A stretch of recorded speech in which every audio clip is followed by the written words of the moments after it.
Estimados amigos de la mesa laboral, les doy la más cordial bienvenida a este nuestro diálogo de el domingo a las 6 de la tarde y que en esta ocasión consiste en una continuación de lo que ya vimos hace 2 semanas en el programa correspondiente en el tema de los principios del derecho laboral.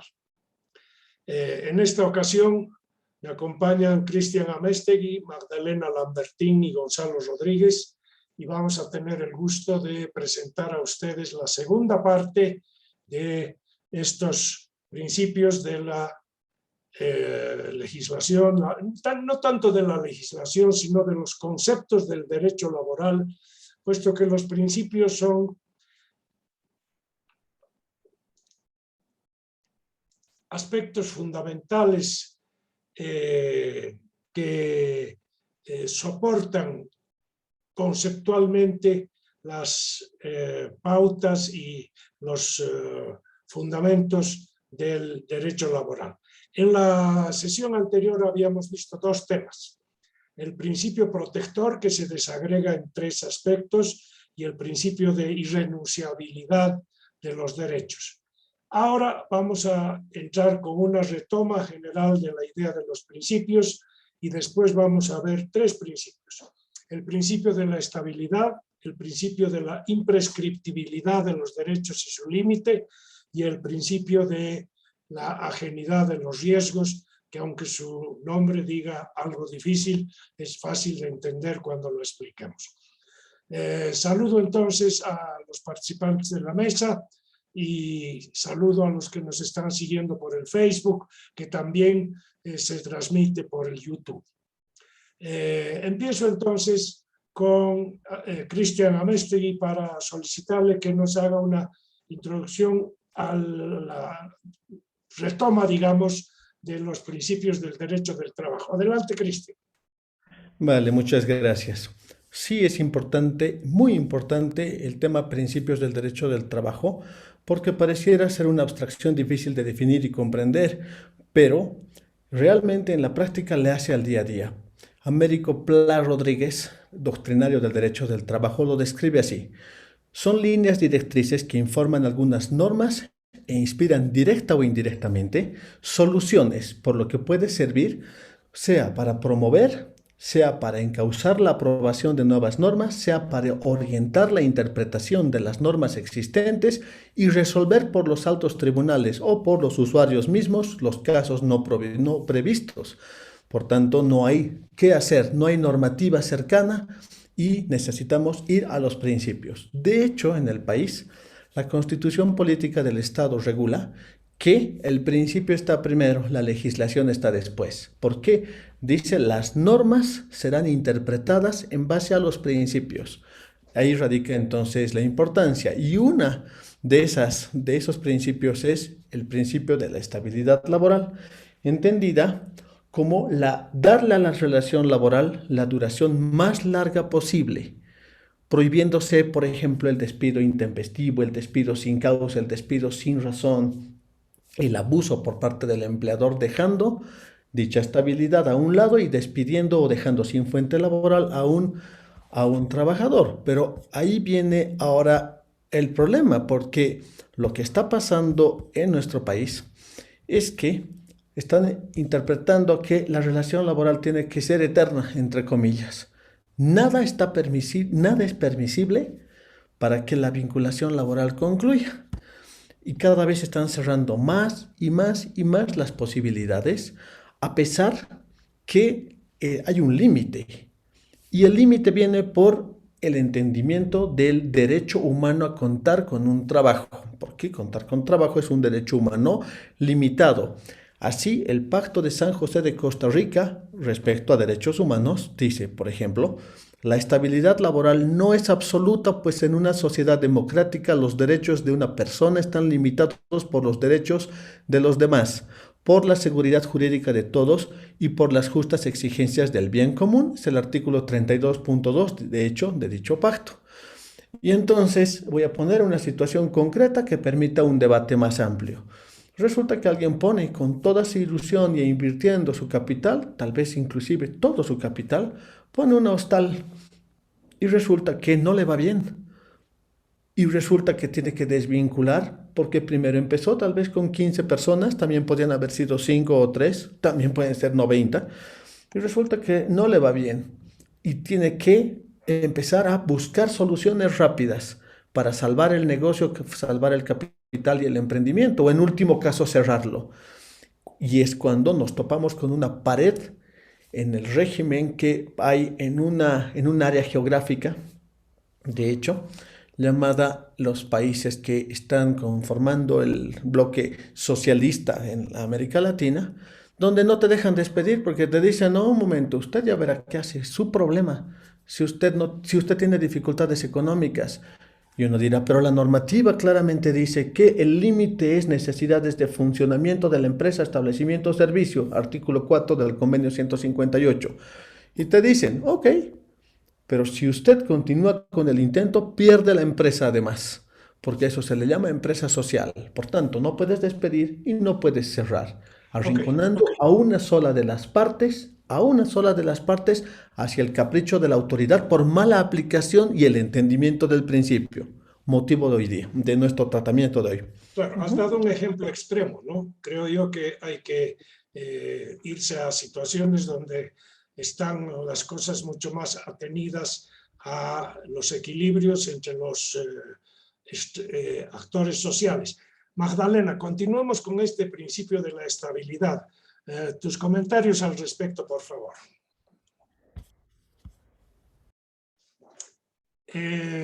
Micrófono, micrófono. Ya, por favor, continuar con el tema. Ya, buenas tardes. Bueno, Para entrar en materia del principio de la estabilidad laboral, tenemos que recordar que los principios cumplen tres funciones: la función informadora, la normativa y la interpretadora. Casi algo reiterando lo que dijo Cristian. Informadora porque inspiran al legislador, ¿no? Sirviendo como fundamento del ordenamiento jurídico. Normativa porque actúan como fuente supletoria. Interpretadora porque operan como criterio orientador del juez. Entrando en el concepto mismo, lo que es el principio de estabilidad laboral, es denominado también como un principio de la continuidad laboral y se refiere al derecho que tiene el trabajador de conservar su empleo durante su vida laboral, salvo que existan causas legales que justifiquen el despido, establecidas en el artículo 16 y 9 de su decreto reglamentario, de la Ley General del Trabajo, y 9 del decreto reglamentario. A continuación vamos a ver el marco normativo de la estabilidad laboral. Tenemos regulación internacional y también tenemos regulación nacional. En la internacional tenemos el convenio OIT, que el 58 de la OIT, que en sus artículos 4, 5, 8 y 9, respecto a la terminación laboral, estrictamente establece un sistema de garantías completo. Y vale recordar que este convenio es invocado por muchas sentencias constitucionales que pese a no estar ratificado por nuestro país. En la regulación nacional vamos a hacer un detalle de la normativa por año de aprobación. Es así que tenemos la Constitución Política del Estado Boliviano del 67,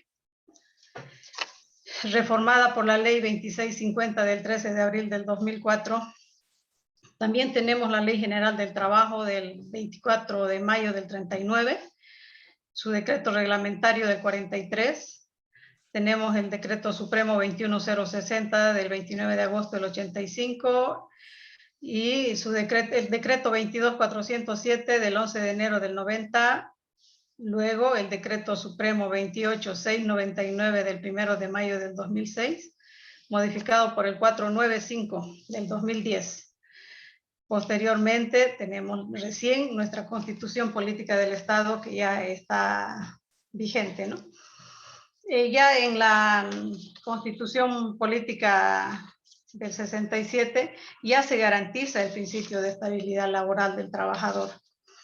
Sin embargo, asimismo, en la Ley General de Trabajo se garantiza el derecho del trabajador asalariado, y también se establece que si el trabajador incumple su trabajo, se lo puede destituir por causas justas en la Ley General del Trabajo, concordante con su decreto reglamentario. Posteriormente, en el año 1985, debido a la economía del país, se aprueba el decreto 21060, que establece la libre contratación. Entonces ahí el empleador tiene la libertad de contratar y despedir en total infracción a la Constitución Política del Estado vigente en ese entonces. De igual manera, el decreto 22407 tiene la misma línea. Ese decreto es de 1990. Luego se aprueba el decreto supremo 28699, modificado por el 495 del 2010, donde ya se hace una garantía, donde se le da mucha garantía al trabajador respecto a la desvinculación laboral.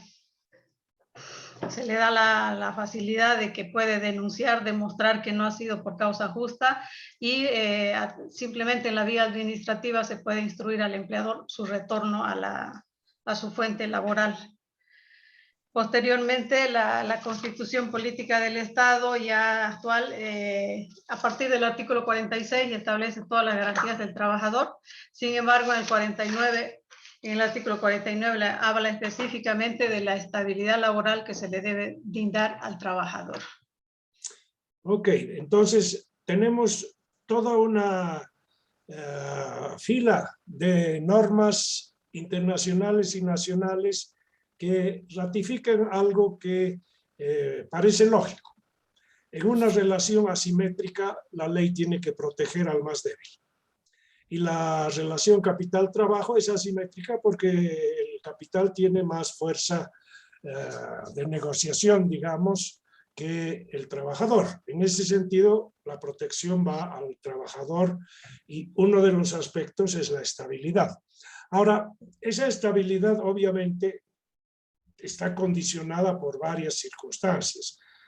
Y ahí queremos entrar a ver, ¿cuál es tu opinión sobre este equilibrio entre un derecho que tampoco puede ser absoluto, en el sentido de que si ocurre un terremoto que se lleva a la fábrica, difícilmente se va a poder mantener la estabilidad laboral o algo así?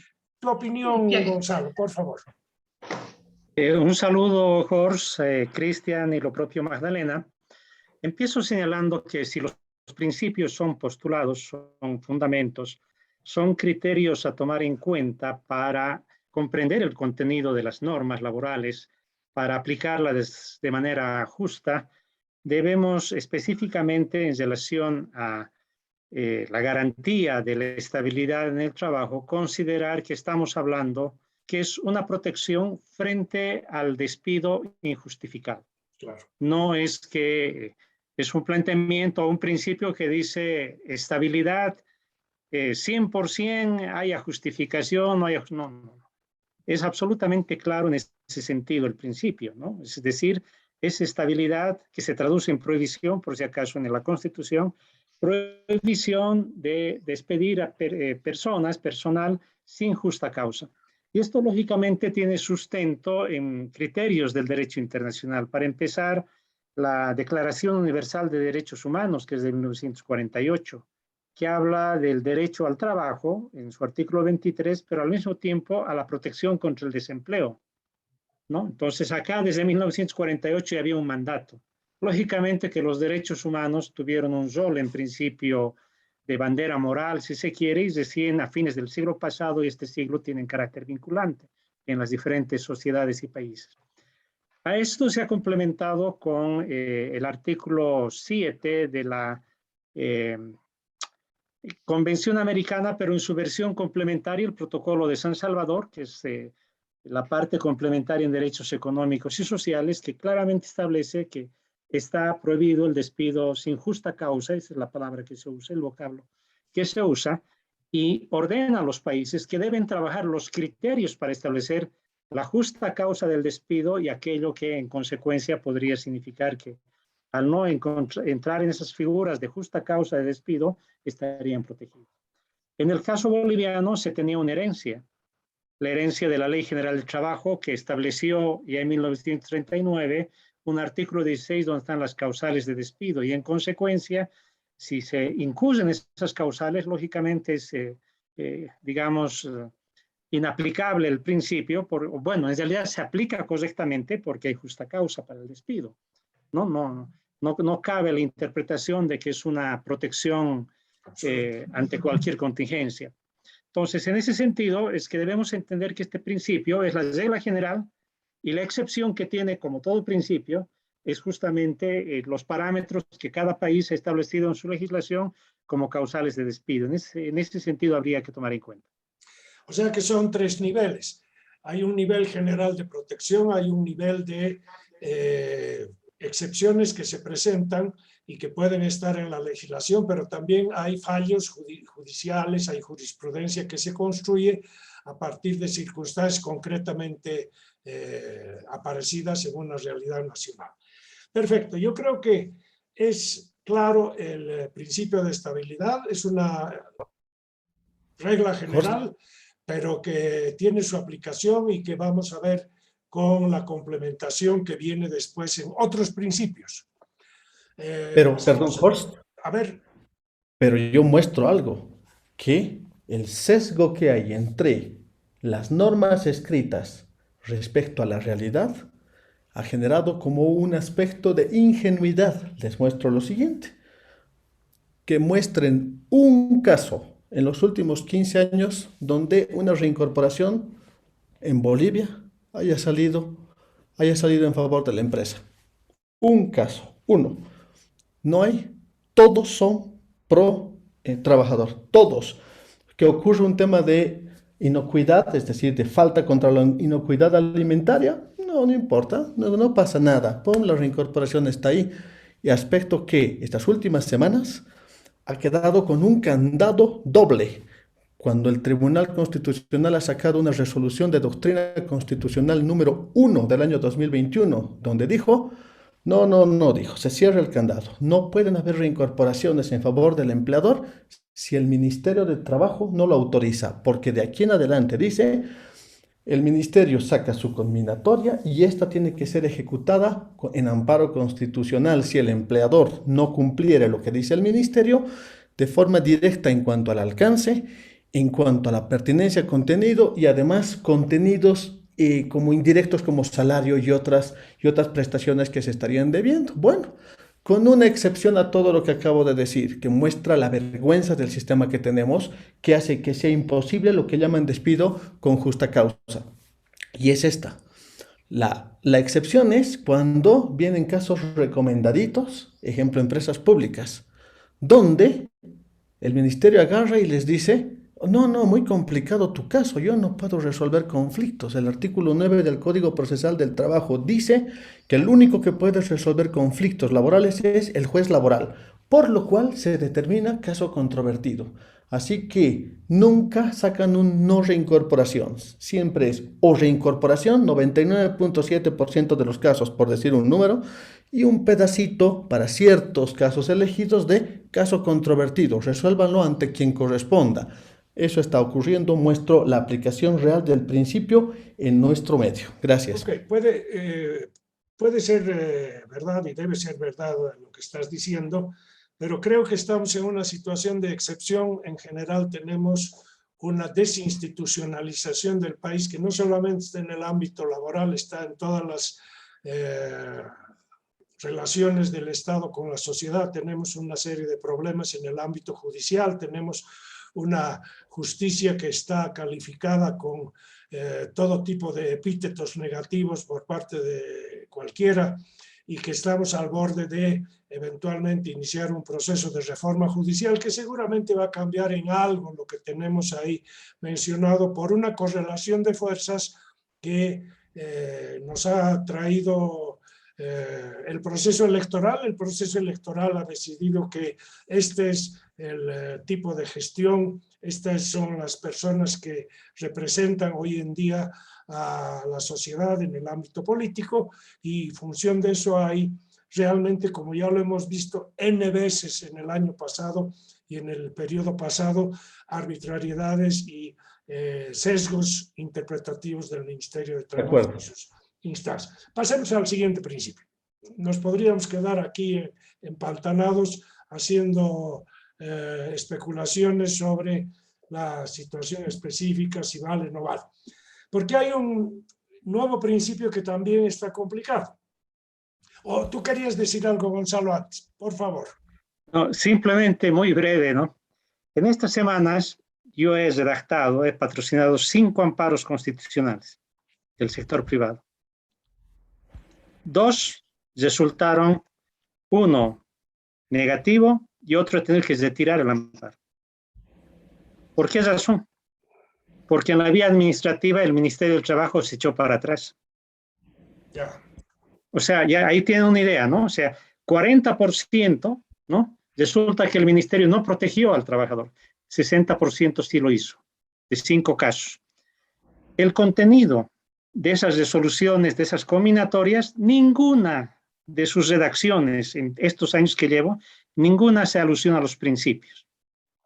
Es otra lógica la que maneja. Donde sí manejan los principios es cuando estas causas van al juicio laboral y alguna vez se pronunciaban específicamente en la vía constitucional, pero últimamente ya no, porque han establecido, como decía Cristian, un criterio general. Si hay combinatoria vigente, listo, ya no se discute casi nada más, hay que hacer cumplir, ¿no? Entonces, básicamente, cuando estamos hablando de los principios, estamos hablando para su aplicación, su uso efectivo en los juzgados de trabajo. Esa es la realidad, no tanto en el Ministerio de Trabajo. Bueno, exactamente. O sea, es en toda la esfera laboral donde están las cosas sesgadas de una manera que no corresponde al principio de justicia. Entonces, por ese motivo creo que los principios son algo importante, pero estamos reconociendo una circunstancia. El principio puede ser una letra muerta si es que los que administran la jurisprudencia y hacen los fallos en los litigios y en las controversias siempre están sesgados o tienen una instrucción superior para dar un fallo favorable al trabajador. Vamos a avanzar un poco. El siguiente principio es también un principio general de validez importante y tenemos que interpretar. Principio de imprescriptibilidad de los derechos y su límite.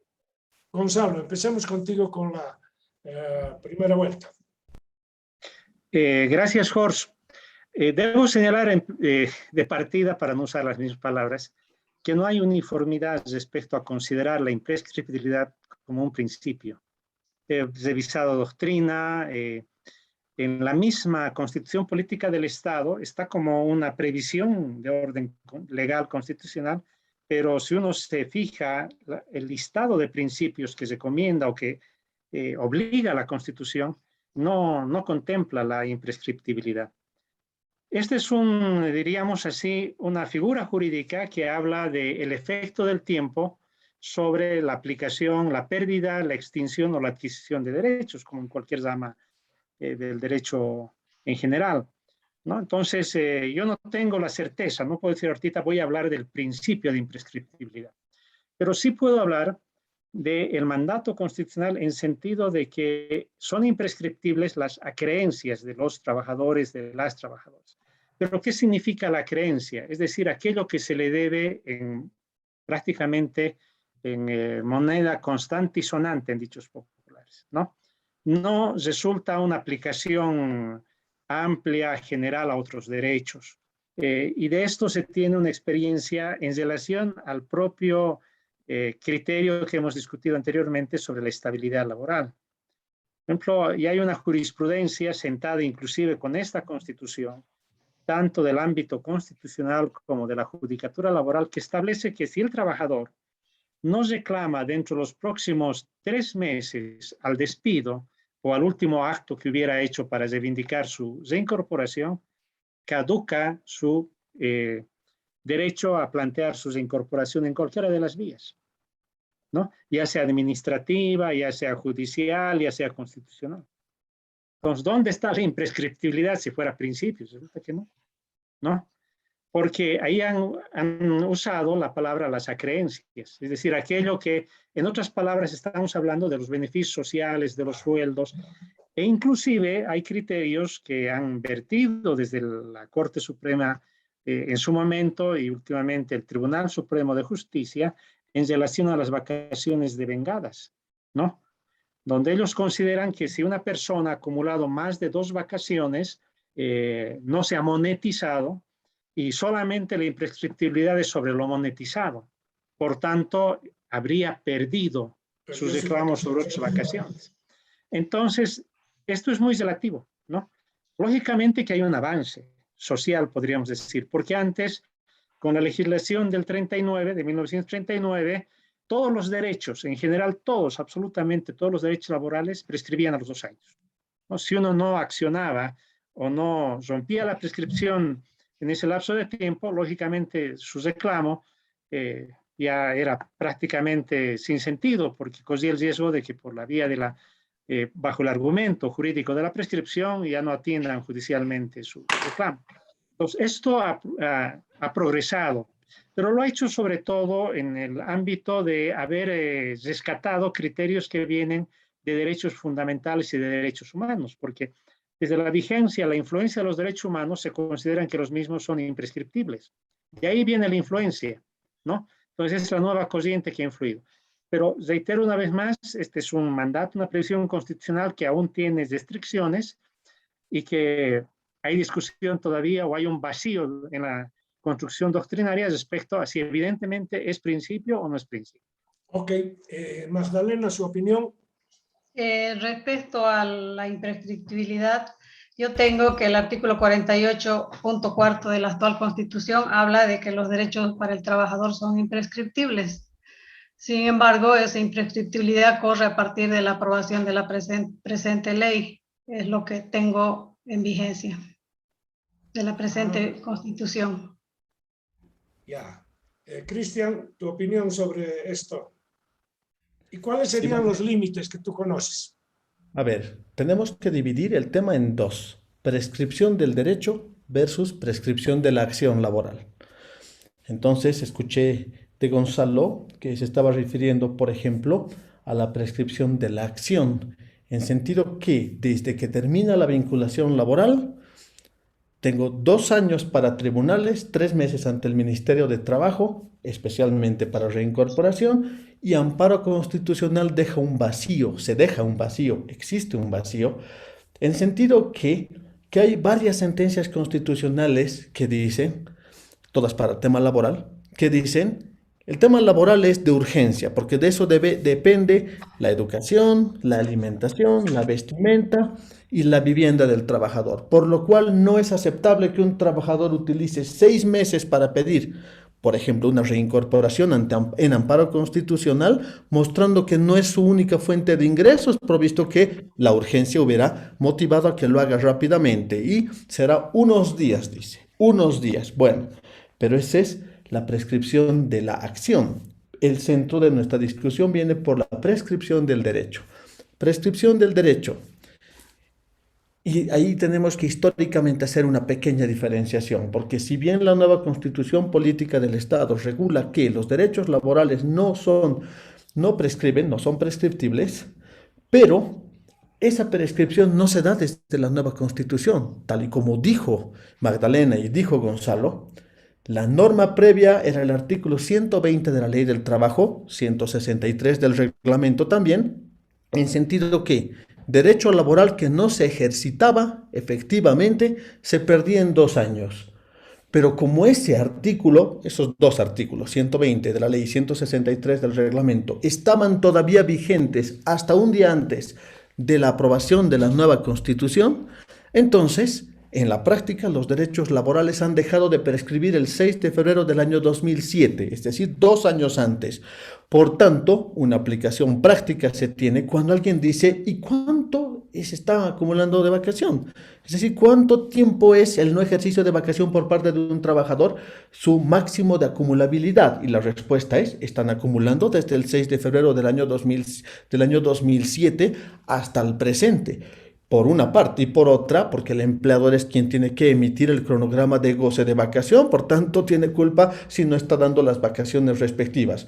En suma, hablar de prescriptibilidad tiene, como se acaba de decir, dos ámbitos: prescriptibilidad del derecho y prescriptibilidad de la acción.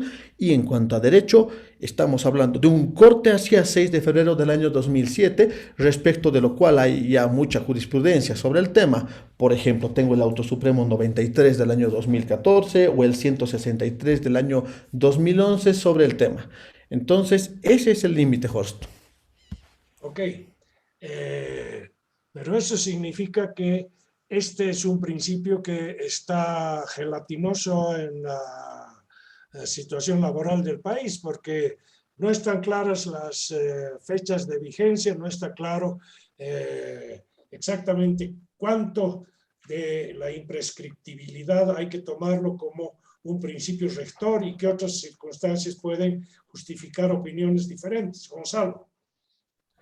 Gracias, Jorge. Bueno, primero que si lo catalogamos como principio, ¿no? Podemos tener hasta dificultades en el uso de las herramientas constitucionales de defensa de derechos, ¿no? Porque es uniforme la jurisprudencia de amparos constitucionales, por ejemplo, que definitivamente dicen no protegemos principios, protegemos derechos. Entonces, si se invoca como un principio, no va a funcionar. Pero si se plantea como un derecho, ¿no?, a la vigencia de otros derechos, es un derecho sobre otro derecho, tiene posibilidad de ser ejercitado. Sin embargo, no está exenta de otras limitaciones. Por ejemplo, en líneas generales, los amparos constitucionales tienen una fecha de prescripción para su viabilidad. Si no son formulados dentro de los 6 meses siguientes a la afectación del derecho o al último acto administrativo o judicial al que, digamos, se busca impugnar, ya no procede el amparo por vencimiento de este plazo, de este límite de tiempo. Pero además hay un añadido, ¿no? Resulta que han hecho una reforma a la ley específica del Tribunal Constitucional. Primero tenían su norma del año 2010, después han sacado 4 años después otra norma, y fíjense que han eliminado el criterio respecto a que los 6 meses se cuentan desde el último acto administrativo o judicial que se ha tenido sobre el derecho vulnerado, sino es directamente desde el inicio de la vulneración. Y resulta que uno puede tener que ha sido afectado, estaba muy bien, le dieron su combinatoria de desincorporación y de pronto el 7º mes se volcó la torta en La Paz, en el Ministerio de Trabajo, y sale la resolución ministerial fruto de una acción de impugnación administrativa, sale un resultado desfavorable. La combinatoria quedó sin efecto. Y resulta que bajo esta modificación que han hecho, contraria a la Constitución, hay salas constitucionales que dicen, no, aquí ya se venció el plazo de 6 meses desde el momento en que se afectó el derecho. Y no atendemos. Lógicamente, uno batalla, irá a Sucre, impugnará esa decisión, en fin, pero aquí hay limitaciones complicadas, ¿no? Entonces, esos son los 2 comentarios que quería hacer y tal vez simplemente valdría la pena que nos fijamos a lo que está escrito en la Constitución. Bien señalaba el parágrafo 4, artículo 48, nuestra colega, y dice exactamente: los salarios o sueldos devengados, derechos laborales, beneficios sociales, aportes a la seguridad social no pagados tienen privilegio y preferencia sobre cualquier otra creencia y son inembargables e imprescriptibles. Esto es todo lo que se monetariza, ¿no? Lo otro, lamentablemente, está siendo objeto de no aplicación de este mandato de imprescriptibilidad. Ok, gracias Gonzalo, una aclaración importante. Cristian, ¿tenías algo? Bien, es muy interesante lo que indica Gonzalo. Resulta que lo que están aplicando los altos tribunales de justicia es una teoría nueva. Le denominan la teoría de actos consentidos. Dice esta teoría lo siguiente. Dice: toda persona puede hacer lo que desee en su vida y con su vida, sin que el Estado pueda realizar intromisiones indebidas en dicha vida privada, pues se entiende que toda persona tiene la absoluta libertad de ejercer sus derechos de la forma que más le convenga a sus intereses, con la sola condición de no lesionar el interés ajeno. Por lo mismo, ante una eventual lesión o restricción de su derecho fundamental o garantía constitucional, entre ellas los derechos laborales, dice: el trabajador tiene la libertad de definir la acción a seguir frente a dicha situación, ya sea reclamando el hecho ilegal, planteando las acciones pertinentes o consintiendo y perdonando el hecho. Y entonces, así, por ejemplo, esta línea ha salido en la sentencia, por ejemplo, 181 del año 2012, la 37 de 2013, la 794 del 2019, etc. En sentido que, como mencionaba al principio, si no se reclama, entonces en amparo constitucional no van a atender ese derecho si, por ejemplo, se lo hace en un plazo máximo de 6 meses. Específicamente para un hecho específico es reincorporación a la fuente laboral. Dice, se da unos días, no se aclara cuánto. Cuando dice unos días, empezamos a hablar de otro principio tan importante en materia laboral, y es el principio de razonabilidad. Será pues más o menos 7, tal vez 9 días, por lo cual usted puede hacer lo que desea, tal vez en tema monetario, más reincorporación no. Hablo específicamente de amparo. Ok, gracias, Cristian. Creo que hemos entendido claramente cómo está la situación en esta materia de principios de imprescriptibilidad, pero que nos muestra algo importante, que hay una orientación en la práctica de la jurisprudencia en el país que la ha mencionado Gonzalo. O sea, la protección está a los derechos, no a los principios. Y eso es importante de tomar en cuenta. Vamos a avanzar un poco al siguiente tema que teníamos programado para esta sesión, y es el principio de la ajenidad de los riesgos, que quiere decir que el empleador no puede descargar las contingencias de su negocio sobre el trabajador. Los riesgos son inherentes al dueño del establecimiento, al empleador, y no pueden afectar los intereses y la posición de los trabajadores. Veamos cómo la interpretas tú, Cristian, y después vamos con los otros colegas. Bien, cuando vamos a hablar de la ajenidad de los riesgos, tal y como se acaba de decir, otra vez tenemos dos vertientes: los riesgos como tal y las pérdidas. Hablemos de los riesgos. Y Bolivia se ha adscrito mediante el Código Civil a la teoría objetiva del riesgo, consistente en que el que mete un riesgo a la sociedad porque se está beneficiando de aquello, se está beneficiando de los beneficios que trae aquello, entonces pues esa situación también involucra cargar con las penas y las pérdidas. En ese sentido, por ejemplo, meto un automotor para ir más rápido. Pues si hay un accidente de tránsito, te van a embargar el automotor, aunque tú no tengas la culpa mientras haya una investigación. Lo mismo para una máquina respecto a riesgos profesionales.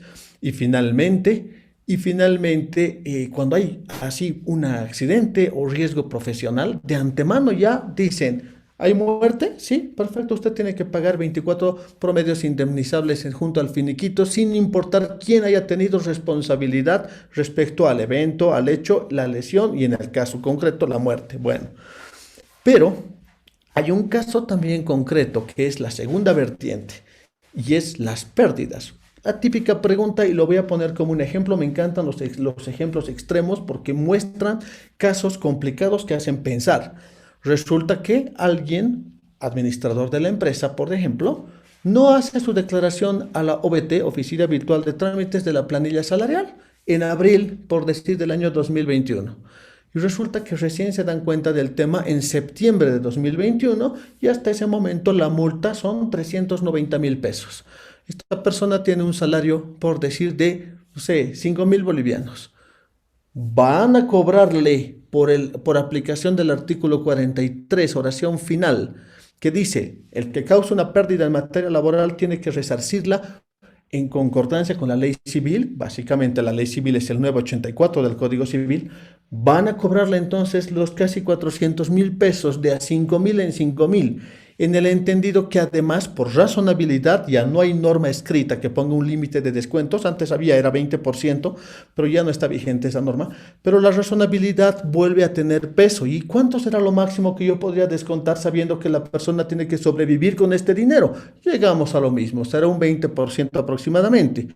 Y la respuesta es no. Provisto que, fruto de este principio, y juntando con el otro, el hecho de haber entablado, establecido y empezado una empresa, tiene pues así una ganancia probable y riesgos seguros. Por tanto, será que por razonabilidad le impondrán algún tipo de sanción monetaria, pero el empleador se deberá hacer cargo de la masiva parte, la parte más grande, tal vez todo, de dicha pérdida. Ese es su uso práctico. Interesante. Magdalena, ¿cómo interpreta y qué conoce usted sobre esta materia?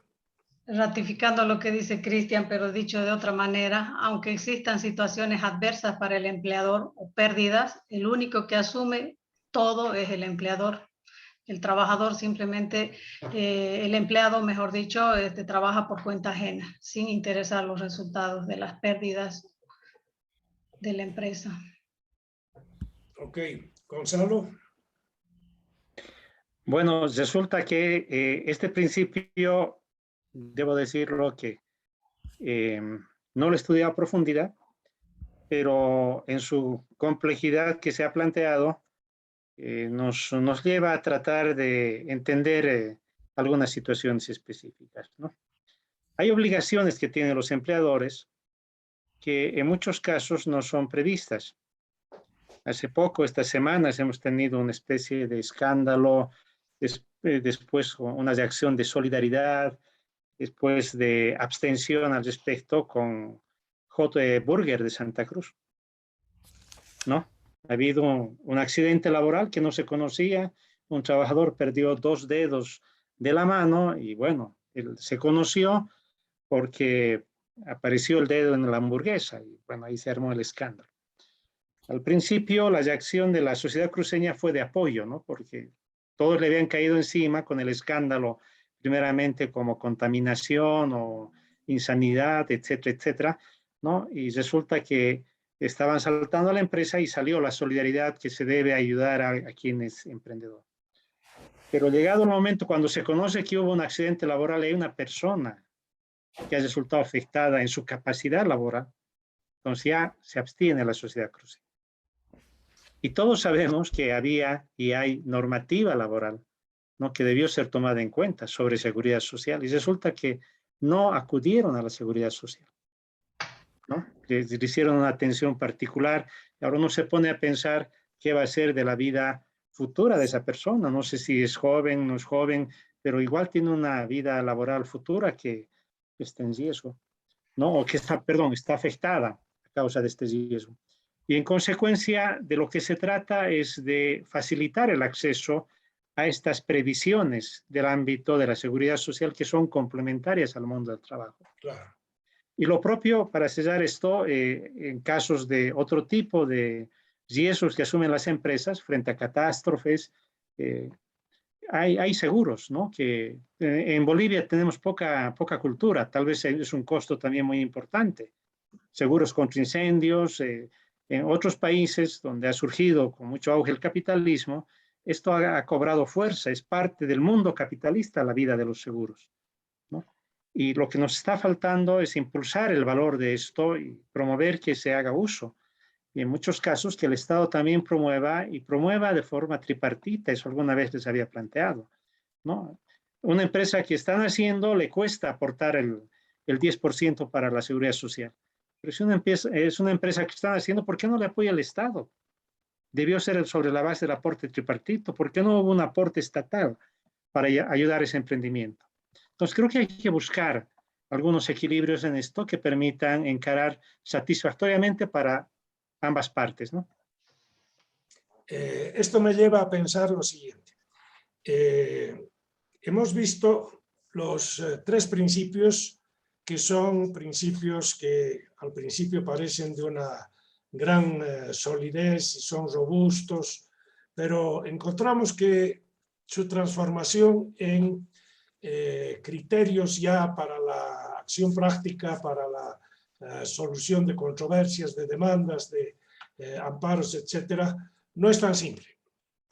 En materia de riesgos, en el mundo desarrollado, en el capitalismo desarrollado, están los seguros.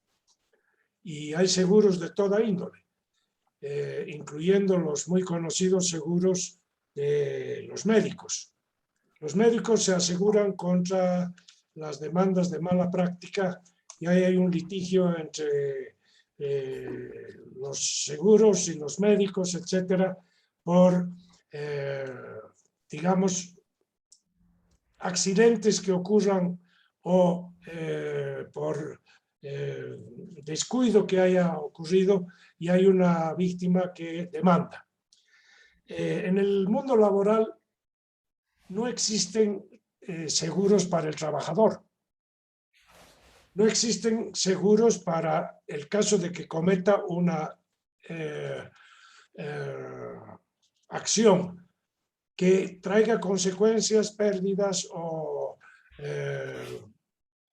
inconvenientes para la empresa, pero es involuntario, es un accidente, pero no está previsto que pueda asegurarse. En cambio, el empleador sí puede. El empleado no tiene opción a seguro, salvo en algunos casos en el sistema financiero, donde se asegura la posibilidad de que hubieran algunas situaciones fortuitas. ¿Cuánto cubren los seguros en Bolivia? ¿Cuánto se conoce de apelación a los seguros para cubrir los riesgos de los que hemos hablado en esta reunión? A ver, yo voy a dar algunas opiniones respecto a todo lo que he escuchado, que sirva además a todos nuestros seguidores. Y voy a sacar el ejemplo que mencionó Gonzalo. Hay una persona que perdió 2 dedos y se hizo como un tema mediático gigante. Bien, ¿y qué hubiera pasado, pregunto a todos, si se descubre luego que el empleador estuvo detrás de esta persona tiempo? No puede usted meter la mano más allá. Se le ha capacitado, se le ha dicho, se le ha recomendado, pero no lo puedo sancionar hasta que pasa el siniestro. Hemos vuelto al principio número 1 de estabilidad, donde al mal trabajador no te lo dejan despedir. Y resulta que un hombre, caso real, es descubierto un domingo por la noche manipulando una máquina, creo que era un torno en una empresa, un torno borracho, y se le hace el despido respectivo. 3 días después, en el Ministerio de Trabajo nos dijeron algo bien interesante y dijo, que pase pues siniestro por lo menos, no pueden despedir ustedes porque casi pasa algo. Aquí no hay el casi, o pasa o no pasa. Hasta que no pase un accidente no se le puede despedir. Bien, entonces hemos dado la vuelta de un principio a otro.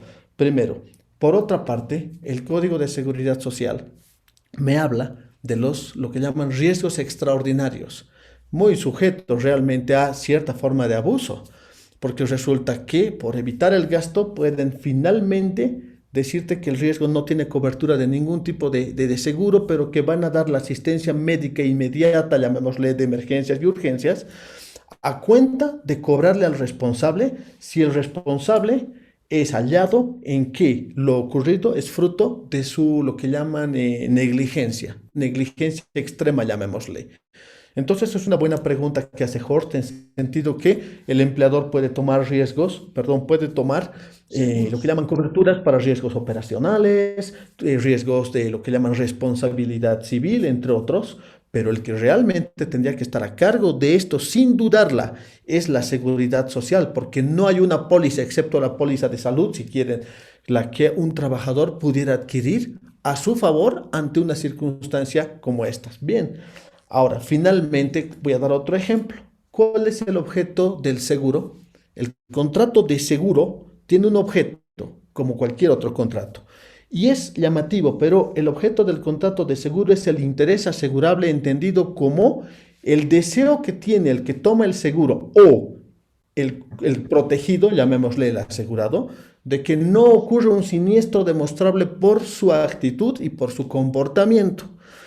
Y entonces, miren en materia laboral, qué importante el tema, porque resulta que un trabajador, quien está haciendo delivery en una motocicleta del empleador, cuando era horario de descanso, utiliza esa motocicleta para otro fin.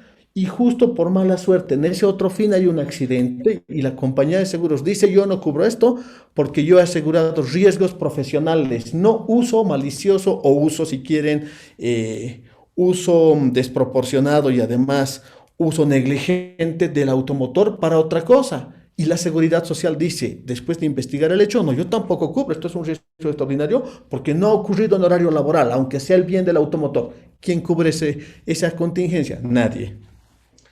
Ok, creo que hemos tocado una serie de temas bien importantes y que dejan percibir que hay diferentes vacíos y que hay circunstancias en que las decisiones de las cortes y demás no son exactamente las que responden a justicia o razonabilidad.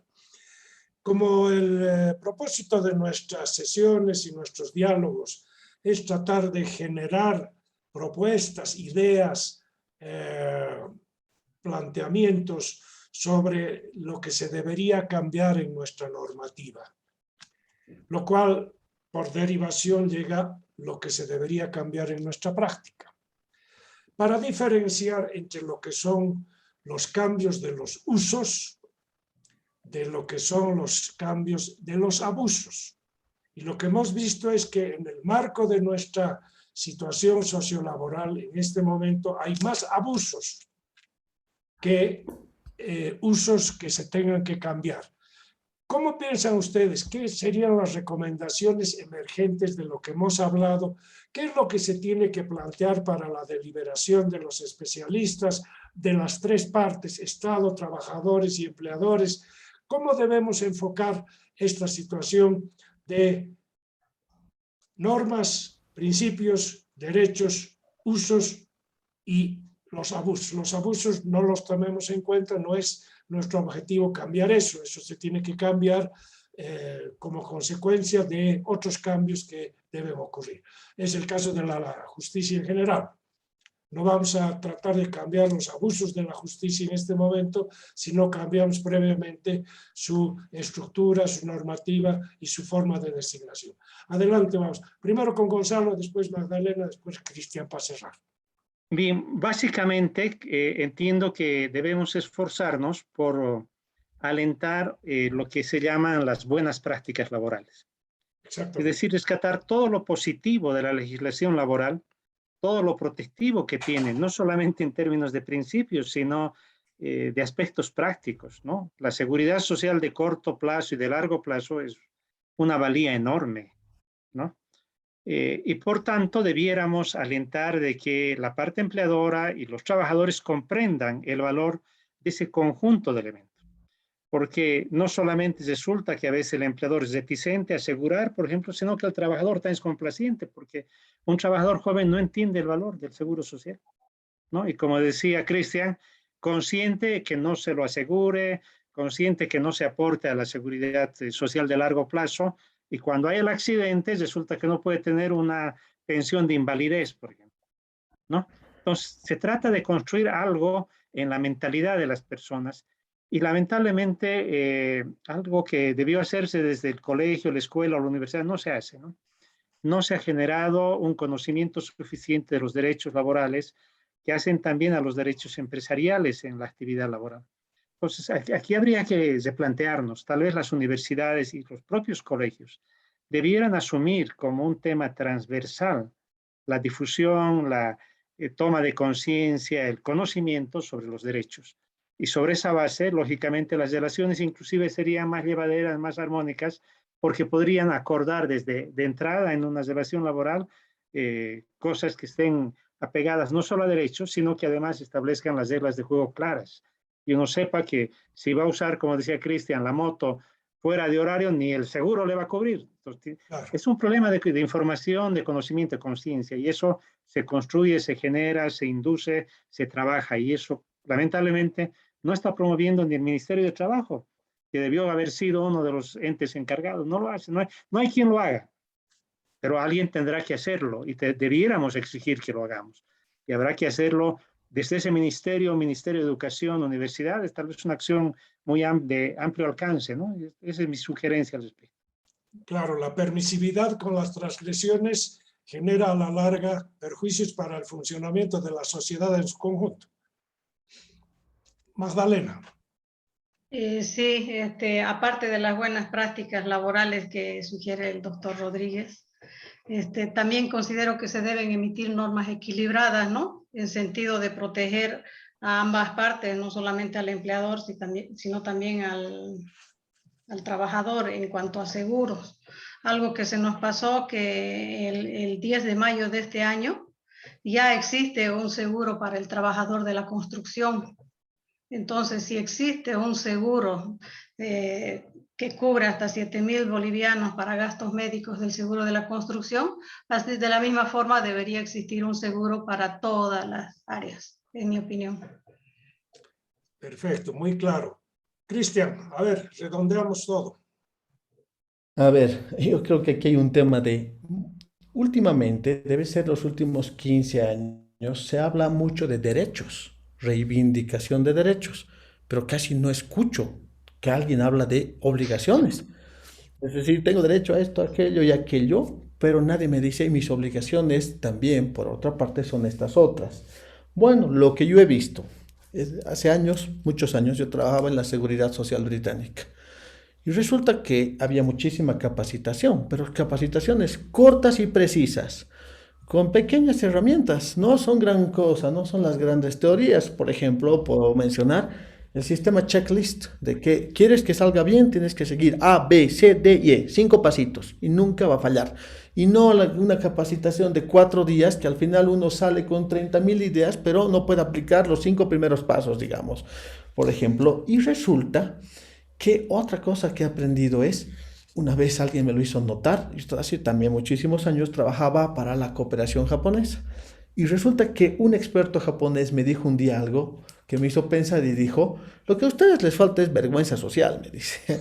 Vergüenza social, por ejemplo, cuando parqueas mal tu auto, no tienes pena del resto, me dice, le echas 2 parqueos en uno.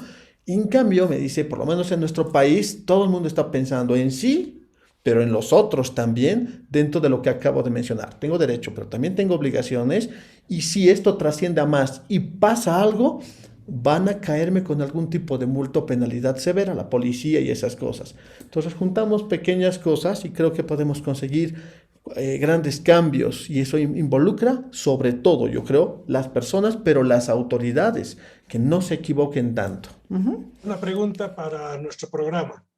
¿Qué tipo de deliberación podríamos hacer en el futuro, más adelante, porque tenemos un cronograma ya previsto, pero más adelante, qué podríamos hacer para tratar de influir sobre esta cuestión de los malos hábitos, de la cultura de las leyes están para los tontos, los vivos no las acatan?